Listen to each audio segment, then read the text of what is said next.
আলোচনার জন্য এখানে আসা।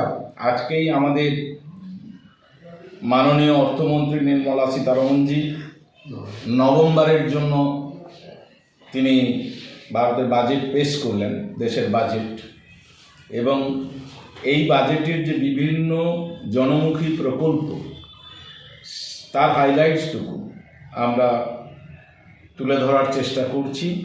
যে ভারতীয় জনতা পার্টি দেশ হিতৈষী যে কার্যকরী বাজেট করেছেন তার কতগুলো হাইলাইটস, এবং মূলত এই বাজেটটি আমরা যেটুকুন বাজেট পেজ থেকে দেখেছি, মূলত এই বাজেটটি হচ্ছে যুব এবং নারীদেরকে গুরুত্ব দেওয়া হচ্ছে। দেশের সাধারণ মানুষের পাশাপাশি অস্বাভাবিক বেশি গুরুত্ব পেয়েছেন আমাদের যুবশক্তি এবং নারী শক্তিরা।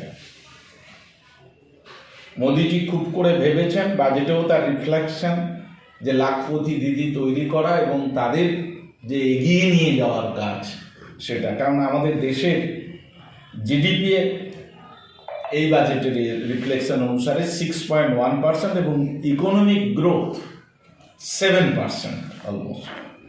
তো বাজেটের যে কি ফ্যাক্টরসগুলো, যে কি কি সুবিধে সাধারণ বাজেটের তাত্ত্বিক দিকটায় গেলে খুব একটা লাভ হবে না, কারণ সাধারণভাবে এটা বলে লাভ ওর কিছু নেই।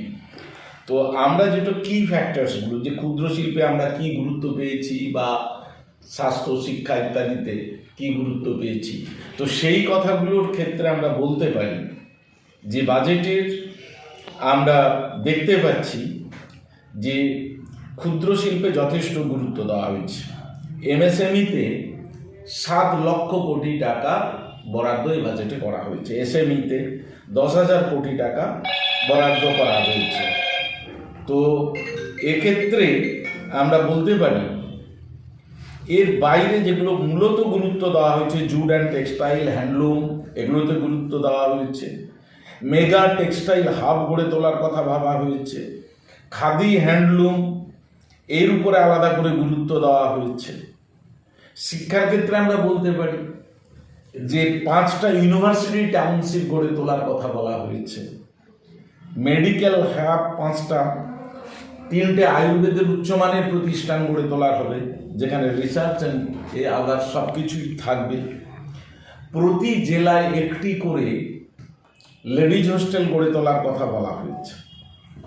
তো স্বাস্থ্যক্ষেত্রে একটা বিশেষ গুরুত্বের জায়গা হচ্ছে যে জীবনদায়ী ওষুধ, বিশেষ করে ক্যান্সারের ওষুধ, ডায়াবেটিক্সের ওষুধ, যেটা এখন আমাদের কাছে ক্রমাগত মহামারী হিসাবে আসছে, সেই ওষুধগুলোর দাম অনেকটাই কমিয়ে দেওয়া হচ্ছে।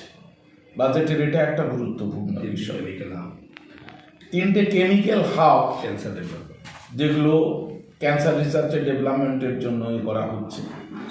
তো এক্ষেত্রে এছাড়া আমাদের এখানে দুর্গাপুরে ইন্ডাস্ট্রিয়াল হাব করার কথা ভাবা হচ্ছে। 22টি নতুন জলপথ তৈরির কথা ভাবা হচ্ছে। বিজনেসের এতে আমাদের পশ্চিমবাংলার ক্ষেত্রে আমরা বলতে পারি Dankuni Surat cargo freight corridor গড়ে তোলার কথা এই বাজেট প্রভিশনে রয়েছে। Delhi, Benares, Siliguri high speed rail corridor গড়ে তোলার কথা বলা হয়েছে। আমি আবার বললাম যে 22টি নতুন জলপথের কথা, এইগুলোর কথা বলা হয়েছে।